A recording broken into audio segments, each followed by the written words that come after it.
Hi guys, எல்லோரும் எப்படி இருக்கிறீங்க? நம்ம இன்றைக்கி ஒரு ஹேர் க்ரோத்துக்கான ஹேர் பேக் ஒன்று பார்க்க போகிறோம்.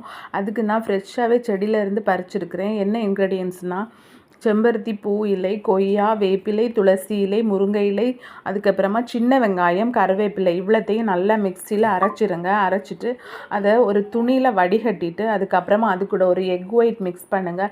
எக் ஒயிட் மிக்ஸ் பண்ணி நல்லா பிளெண்ட் பண்ணிவிட்டு அதுதான் நம்ம ரெடி பண்ணியாச்சு ஹேர் பேக்கு. அதை நம்மளோட ஹேரில் அப்ளை பண்ணுறதை விட நம்ம ஸ்கேல்பில் அப்ளை பண்ணுறது தான் நமக்கு முடி வளர்ச்சியை தூண்டும். சில பேருக்கு அது தெரியாது. அதனால் நீங்கள் ஹேரில் அப்ளை பண்ணாதீங்க. ஸ்கேல்பில் நல்ல ஒரு மசாஜ் மாதிரி கொடுத்துட்டு 40 மினிட்ஸ் கழித்து மைல்டு ஷாம்பு வச்சு நீங்கள் வாஷ் பண்ணிடுங்க.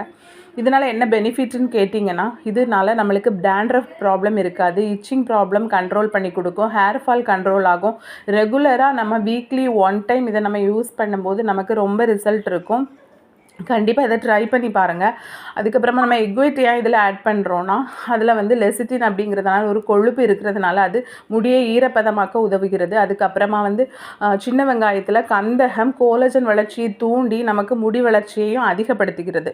சரியா? முருங்கை இலையில் என்ன இருக்குன்னா, நிறைய விட்டமின்கள் தாதுக்கள்லாம் இருக்குது. ஸோ அது நமக்கு இன்னுமே நம்ம ஹேர் வளர்ச்சியை தூண்டும், ஹேர் ஃபாலையும் நம்மளுக்கு கண்ட்ரோல் பண்ணும். ஸோ கண்டிப்பாக இதை உங்கள் வீட்டில் ட்ரை பண்ணி பாருங்கள். பார்த்துட்டு எப்படி இருக்குன்னு எனக்கு கமெண்ட் பண்ணுங்கள். ஏதாவது டவுட் இருந்தாலும் எனக்கு கமெண்ட் பண்ணுங்கள். மறக்காமல் ஷேர் பண்ணிவிட்டு சப்ஸ்கிரைப் பண்ணுங்கள்.